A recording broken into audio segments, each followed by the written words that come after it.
Hello everyone, my name is Miriam Mulkewich. I'm a physiotherapist here at Fit for Life Physiotherapy, and I'm here chatting with Monica Szeliga. She is our registered dietitian who works with us here at the clinic, and we're here to talk about nutrition and bone health. So I know that many of my clients have questions about how much calcium to take, what type of calcium to take, where can you get calcium from, or where's the best source of calcium? So Monica, you've had the answers for us. So I guess maybe the first question is how much calcium do we need? Great question. So when it comes to calcium requirements, we know that adults 19 to 50, we need about 1,000 milligrams per day. Now that requirement goes up for females over 51 to 1,200 milligrams. Okay. And for males over 71, it also increases to 1,200.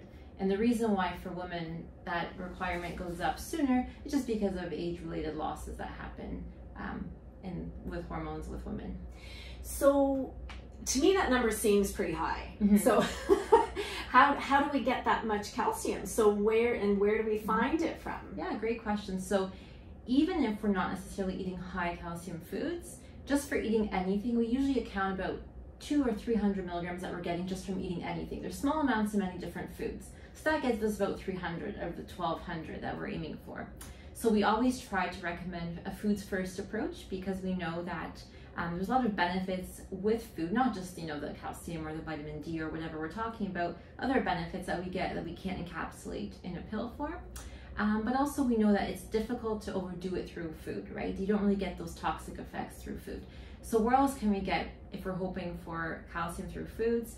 We probably know a good source often is dairy products, right? So a glass of milk will give about 300 milligrams, but also your fortified plant beverages like almond rice or soy milk will also have that if they're fortified with calcium.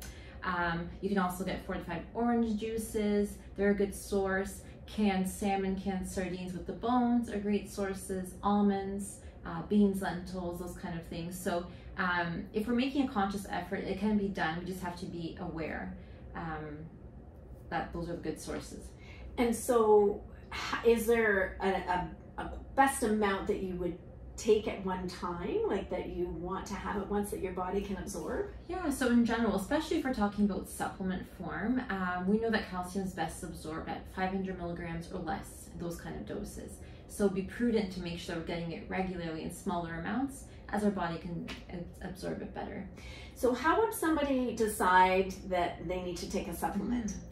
If someone has realized that they've calculated what they're kind of getting on a regular day and it's not meeting their requirement, whether it be 1,000 or 1,200 for those populations, I would say the first way is seeing how can I get more calcium rich food sources, right, to add throughout the day, whether they be dairy related or not. You can get a couple more hundred. Now if someone really is not able to meet those needs with food, that's where a supplement can come into play. And are there different types of supplements? Yeah, calcium can come in different forms. Things like calcium citrate, calcium carbonate, calcium lactate. And we know that the different forms have different advantages and disadvantages. For instance, calcium carbonate might be one of the cheaper options, but it could also lead to the more digestive issues, constipation, gas, things like that. So when it comes to the different forms, you might find that the best absorbed or the ones that have the least digestive side effects would be calcium citrate. Okay, so that's what you want to look for on the bottle, calcium citrate. Yes. Okay. Yes. Perfect. And the benefit of that, because it is so well absorbed and doesn't really lead to that many digestive issues, it can be taken on a full or empty stomach. The only thing I would say is if you are taking certain medications, you want to clear with your doctor or pharmacist just to make sure that calcium is not counteracting some of those medications. Sometimes you need to time them a little bit.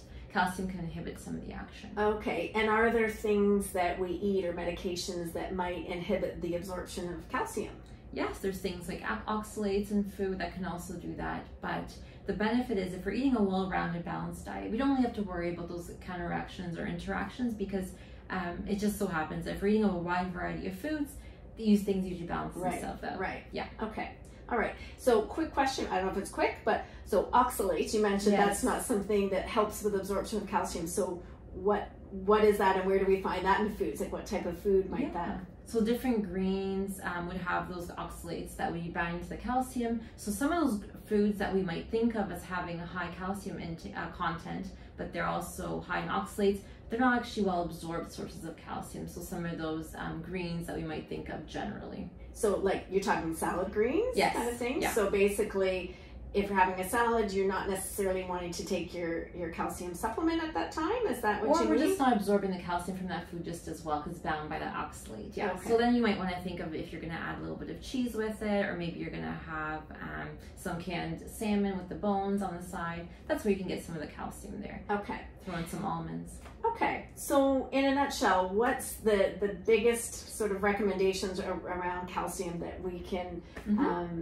let our clients know about? Yeah. So like I mentioned, we always try to focus on a foods first approach. So if you're able to see where your calcium needs are. Now, a really great tool, actually, a good takeaway is there's a wonderful tool on the Osteoporosis Canada website called the Calcium Calculator. Okay. It's nice and interactive, and you put in your age range and male or female gender, and you can select the different kind of foods you're eating, and then it'll kind of spew out a number showing you what your kind of average intake would be. So you kind of talk about what you do in a general day. Oh, that's really helpful.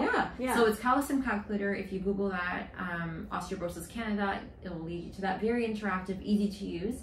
And then if you see you're getting, 50% of your calcium needs, see if there's ways of boosting it using those sources there. Right.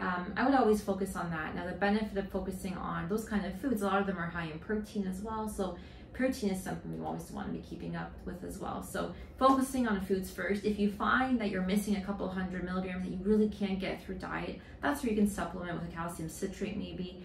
Remember, no more than 500 milligrams at once. And then trying to make sure that your diet's well-rounded and balanced is always helpful. Okay, awesome. Well, thank you very much.